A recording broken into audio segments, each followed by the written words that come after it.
유월절 6일 전에 예수님께서는 나사로가 살고 있는 베다니로 가셨습니다. 나사로는 예수님께서 죽은 자 가운데서 살리셨던 그 사람입니다.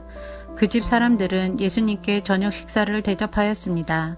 마르다는 음식을 접대하는 일을 맡았고 나사로는 예수님과 함께 식사하는 사람들 속에 있었습니다. 마리아가 매우 비싼 나드 향유 약 300g을 가져와서 예수님의 발에 붓고 자기의 머리카락으로 그 발을 닦았습니다. 그러자 그 향기가 온 집안에 가득하였습니다. 예수님의 제자 중 한 사람인 가룟 사람 유다가 그곳에 있었습니다. 그는 나중에 예수님을 배반할 사람이었습니다. 유다가 말했습니다. 이 향유를 팔아 그 돈을 가난한 사람들에게 나누어주는 것이 좋지 않은가? 이것은 300데나리온에 해당하는 값비싼 것인데 말이야. 그러나 유다가 정말로 가난한 사람들을 생각해서 이 말을 한 것은 아니었습니다. 그는 도둑이었기 때문에 이런 말을 한 것입니다. 그는 돈 주머니를 관리하는 사람이었는데 종종 돈 주머니에서 돈을 제 마음대로 꺼내 쓰곤 하였습니다. 예수님께서 말씀하셨습니다. 이 여자가 하는 대로 내버려 두어라. 마리아는 내 장례를 치를 나를 위해 이 향유를 준비해 둔 것이다. 가난한 사람들은 너희와 항상 함께 있겠지만 나는 너희와 항상 함께 있지는 않을 것이다. 유대인들이 예수님께서 베다니에 계시다는 소식을 들었습니다.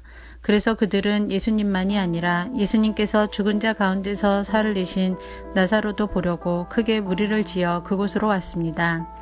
그러자 대제사장들은 나사로까지 죽이려고 모의하였습니다.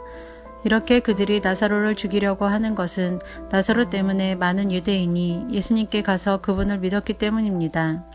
다음 날 유월절을 지키러 온 많은 무리들은 예수님께서 예루살렘으로 오신다는 소식을 들었습니다.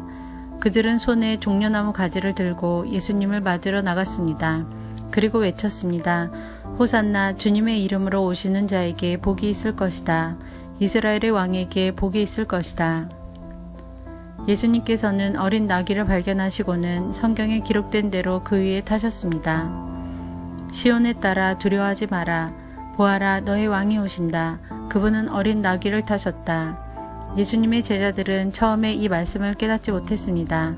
그러나 예수님께서 영광을 받으신 뒤에야 비로소 이 말씀이 예수님에 관해 기록된 것이라는 사실과 사람들이 예수님께 이렇게 하였다는 것을 알게 되었습니다.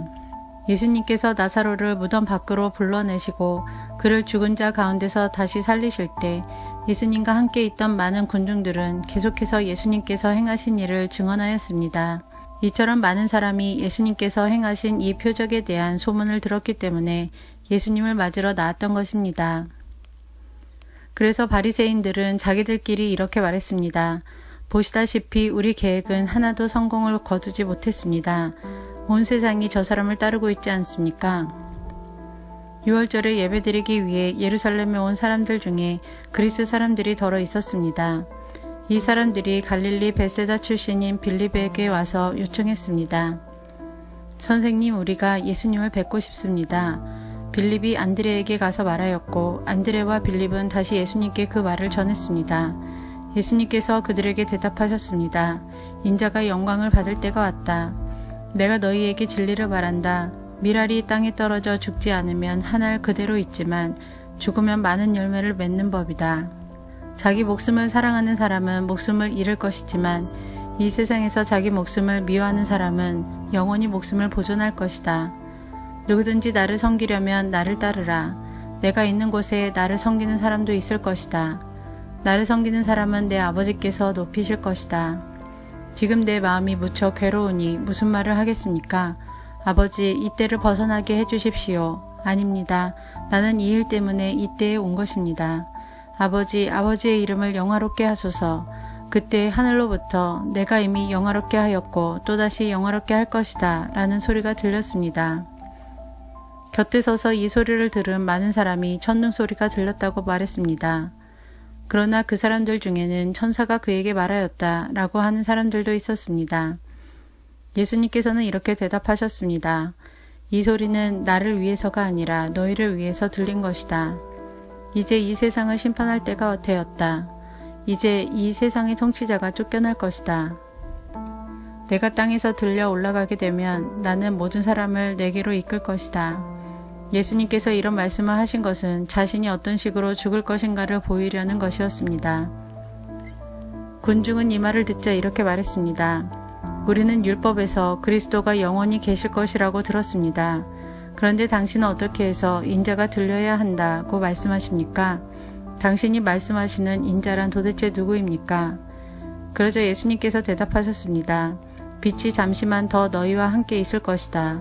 빛이 있을 때에 다니면 너희는 어둠에 사로잡히지 않을 것이다. 어둠 속에서 다니는 사람은 자기가 어디로 가는지 모른다. 빛이 너희에게 있을 동안 빛을 믿어라. 그러면 너희는 빛의 아들이 될 것이다. 예수님께서는 이 말씀을 하시고 그들을 떠나 숨으셨습니다. 예수님께서 이 모든 표적을 사람들 앞에서 행하셨지만 그들은 여전히 예수님을 믿으려 하지 않았습니다. 이것은 이사야 예언자의 말씀이 이루어진 것입니다. 주님이시여, 우리가 전한 것을 누가 믿었습니까? 주님의 능력이 누구에게 나타났습니까? 이런 이유 때문에 사람들은 믿을 수가 없었습니다. 다시 이사야 예언자는 말하였습니다. 주님께서 그들의 눈을 멀게 하시고 그들의 마음을 완고하게 하셨으니 그들이 눈으로 보고 마음으로 깨닫고 돌아와 고침을 받지 못하게 하려는 것이다. 이사야가 이런 말을 한 것은 그가 예수님의 영광을 보고 예수님에 관하여 말했기 때문입니다. 그러나 동시에 지도자들 중에서도 예수님을 믿는 사람이 많이 생겼습니다. 하지만 그들은 바리새인들 때문에 예수님을 믿는다고 고백하지는 못했습니다. 그들은 회당에서 쫓겨날까 두려워했습니다. 그들은 사람에게 칭찬받는 것을 하나님께 칭찬받는 것보다 더 좋아했습니다. 그때 예수님께서 큰 소리로 말씀하셨습니다. 나를 믿는 사람은 나를 믿는 것이 아니라 나를 보내신 분을 믿는 것이다. 나를 보는 사람은 나를 보내신 분을 보는 것이다. 나는 세상의 빛으로 왔다. 나를 믿는 사람은 누구든지 어둠 속에 머물지 않을 것이다. 내 말을 듣고 지키지 않는 사람이 있다 해도 내가 그 사람을 심판하지 않는다. 그것은 나는 세상을 심판하기 위해서가 아니라 구원하기 위해 왔기 때문이다. 나를 저버리고 내 말을 받아들이지 않는 사람을 심판하실 분이 계시다. 내가 한 이 말이 마지막 날에 그를 심판할 것이다. 내가 한 말은 내 스스로 한 말이 아니다. 나를 보내신 아버지께서 무슨 말을 해야 할지 또 어떻게 말해야 할지를 내게 명령하셨다. 그리고 나는 그분이 하신 명령이 영생이라는 사실을 안다. 그러므로 내가 말하는 것은 무엇이든지 아버지께서 내게 그렇게 말하라고 말씀하신 것이다.